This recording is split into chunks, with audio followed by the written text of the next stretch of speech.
핵이 없는 나라와 핵이 있는 나라의 국제적 영향력과 발언권은 차원이 다릅니다. 핵무장은 할 수만 있다면 반드시 해야 할 자주국방의 완성입니다.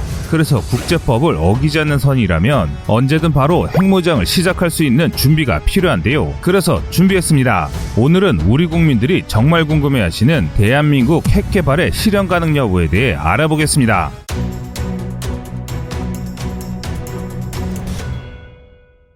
2004년 8월 전 세계를 발칵 뒤집는 사건이 벌어졌습니다. 대한민국이 수십 년간 숨겨온 핵실험 내역을 IAEA에 통보했기 때문입니다. 이 사실을 보고받은 IAEA는 한국에 대한 대규모 사채를 감행했는데요. 철저한 조사 끝에 상당량의 핵물질이 사라졌으며 핵물질을 추출하기 위해 쓰인 장비 역시 사라졌음을 알아냈습니다. 이는 우리 핵공학자들이 청와대에도 알리지 않고 핵에너지를 연구했다는 것으로 결론난 사건이었는데요. 하지만 이와는 별개로 한국이 핵물질을 달았다는 사실에 미국을 비롯한 핵보유국들이 눈총이 쏟아졌습니다. 한국은 이미 수차례 이상 핵 개발을 시도한 국가이며 동시에 얼마든지 핵을 만들 수 있는 국가이기 때문입니다. 대한민국 핵 개발의 역사는 1970년대 박정희 정권부터입니다. 박정희 대통령이 핵 개발을 결심하게 된 결정적인 계기는 남베트남과 북베트남이 휴전에 합의한 파리 평화협정 이후인데요.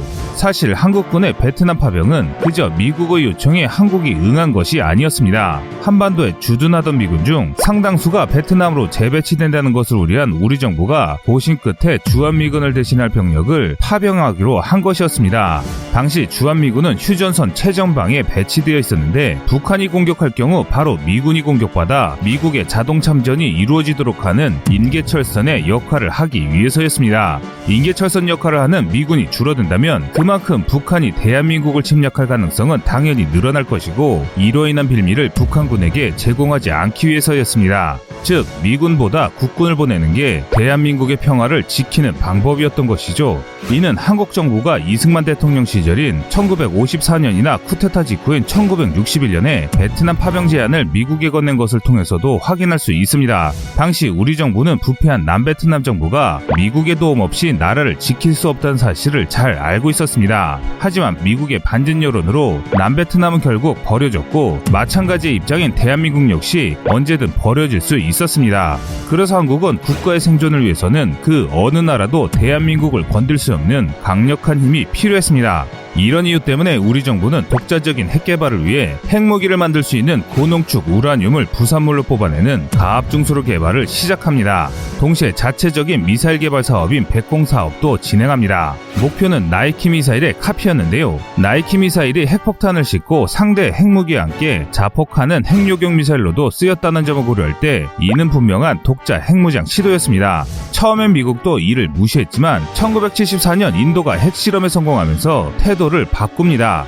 기술 수준이 떨어지는 후진국은 핵 개발을 못할 것이라는 생각이 틀렸다는 것이 증명됐기 때문입니다. 이때부터 미국의 견제가 점차 심해졌는데요. 이 압박 때문에 대한민국은 1975년 4월 23일 NPT 조약에 가입하게 됩니다. 한편 1975년 5월 3일 경주 월성에서 대한민국 최초의 원전인 월성 1호기의 기초굴착 공사가 시작됐습니다. 얼마 지나지 않아 백곰 사업 역시 성과를 거둬 자체 제작한 우리 미사일의 공개 발사도 성공했습니다. 하지만 인도의 핵 보유로 핵 확산에 큰 두려움을 느끼던 미국은 크게 분노했습니다. 한국은 미국이 나이키 미사일을 퇴역시킬 것이므로 자국의 나이키 미사일 전력을 정비하고 성능을 개량하기 위함이라고 주장했으나 미국은 한국이 ICBM 핵폭탄을 개발해야 한다고 확신했습니다. 결국 1979년 사거리 180km 이상의 미사일을 개발도 보유도 하지 않는다는 한미 미사일 사거리 지침이 체결되었습니다. 180km는 서울 북단에서 미사일을 발사해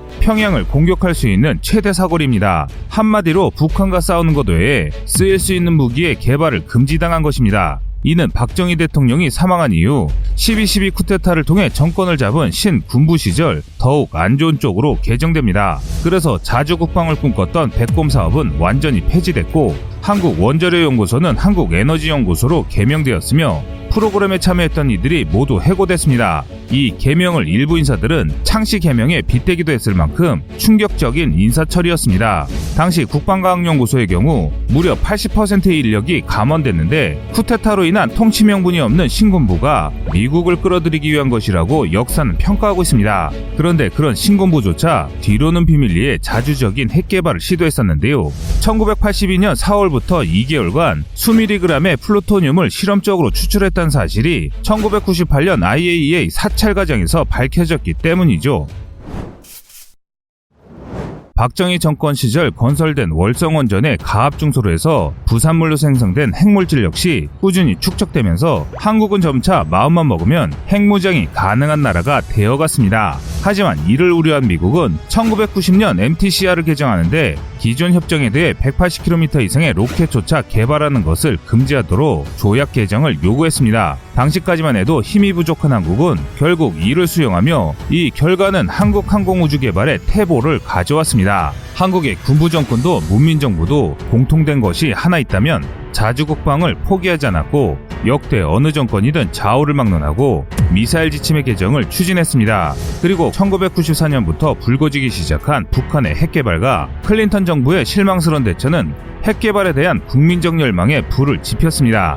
핵을 만들지 못하더라도 북한을 비롯한 주변국에 억지력을 행사할 수 있는 미사일 전력을 만들어야 한다는 여론 역시 이 무렵 본격화되기 시작했습니다. 그래서 대한민국은 미국의 반대로 가입하지 못했던 미사일 통제체제 MTCR에 가입하면서 핵무기를 제외한 미사일 무기를 개발할 수 있는 명분을 확보하게 됐는데요. 그런데 미국을 비롯한 핵보유국들은 한 충격적인 사건이 일어나면서 시선이 북으로 쏠리게 됐습니다. 바로 2006년 북한이 1차 핵실험에 성공하면서 핵개발에 성공했기 때문입니다. 핵폭탄을 소형화해 ICBM이나 SLBM에 탑재할 수 있게 된 것은 불과 수년밖에 되지 않았지만 당시로서는 북한이 핵실험에 성공했다는 사실만으로도 세계 각국은 충격에 빠졌습니다. 이후 핵확산을 막으려는 국제사회의 관심은 북한과 이에 협력해 핵무장을 추진한 이란으로 집중되었습니다. 그래서 한국은 이 틈을 틈타 2012년 자체 개발한 순항미사일을 공개합니다. 순항미사일은 분류상 무인기로 분류되기에 기존의 협정을 회피할 수 있을 뿐만 아니라 북한의 핵무장에 대한 대응수단이라는 명분이 생겼기 때문입니다. 또 이렇게 순항미사일을 통해 협정을 무력한 상태에서 2012년 한국은 미국에게 미사일 지침의 재개정을 요청합니다. 그 결과 사거리 800km, 탄두 중량 500km로 협정을 완화하는 데 성공합니다. 또 2013년 1월 세 번째 나로호 발사가 성공적으로 끝나면서 비록 자체 개발 엔진을 사용한 것은 아니지만 ICBM 개발에 필요한 발사체 기술을 확보하게 됩니다. 또 2015년 한미 원자력 협정으로 20% 미만의 전홍축 우라늄을 파이로 프로세싱이라 불리는 건식처리법으로 재처리하는 것을 인정받게 됩니다. 비록 20% 미만이지만 우라늄을 사용할 수 있는 기술을 공식적으로 허가받은 것입니다. 이는 북한의 ICBM 발사와 대조되며 추가적인 한미 미사일 지침 개정의 발판이 되었습니다.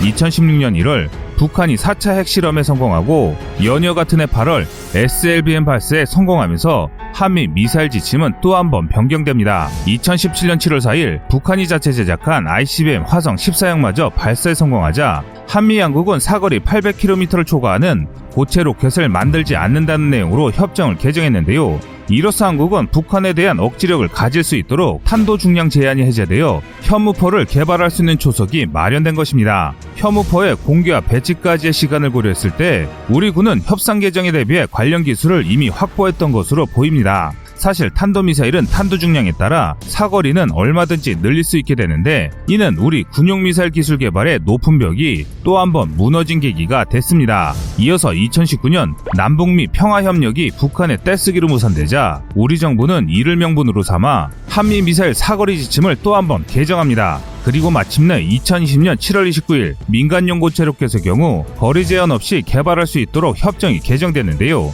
사실상 이것은 탄두만 넣으면 완벽한 수준의 ICM을 개발할 수 있는 길이 열리게 된 것이라 할 수 있습니다. 현재 자체 개발 중인 액체 로켓 누리호 발사뿐만 아니라 고체 로켓, 우주 로켓까지 개발한다면 우리는 2030년이 되기 전에 ICBM으로 전환할 수 있는 고체 우주 로켓을 볼 수 있게 됩니다. 그동안 한국은 정치 성향이나 정권에 상관없이 꾸준히 미사일 지침을 개정해왔습니다. 그 노력은 지금도 이어지고 있는데요.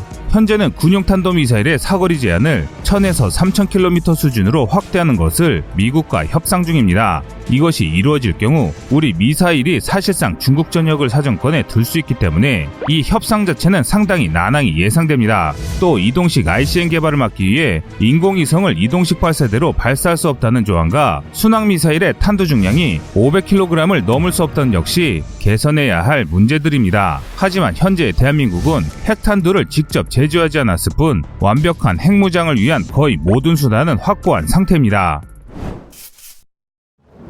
앞으로의 한국 행보가 더욱 기대되는 부분이 있습니다. 지금처럼 북한이 핵을 포기하지 않고 동북아 정세가 꾸준히 긴장 상태를 유지한다면 한미 원자력 협정이 다시 개정될 2035년이면 한국은 더 높은 수준의 우라늄 제처리 능력을 확보할 수 있습니다. 즉 북한의 핵이 고도화되니 우리도 핵무장을 하겠다는 것을 국제사회가 막을 명분이 없어진다는 것입니다. 이것이 가능해지면 우리는 스마트 원조로를 소형화해 원자력 추진 군함들을 건조할 수 있게 됩니다. 뿐만 아니라 잠수함의 경우 SLBM을 탑재할 수 있는 유도탄 원자력 잠수함을 건조할 수도 있습니다. 이에 대해 고체 및 액체 로켓을 자유롭게 개발할 수 있게 됩니다. 이는 ICBM을 위한 기반이 마련된다는 것이고 핵무장에 필요한 모든 기술과 장비를 확보하게 된다는 것입니다. 한국은 수십 년간 중수로를 운영했고 최첨단 반도체를 생산하는 IT 선진국입니다. 대한민국에게 핵물질의 확보와 핵무기의 소형화 및 정밀화는 별로 어려운 문제가 아닙니다.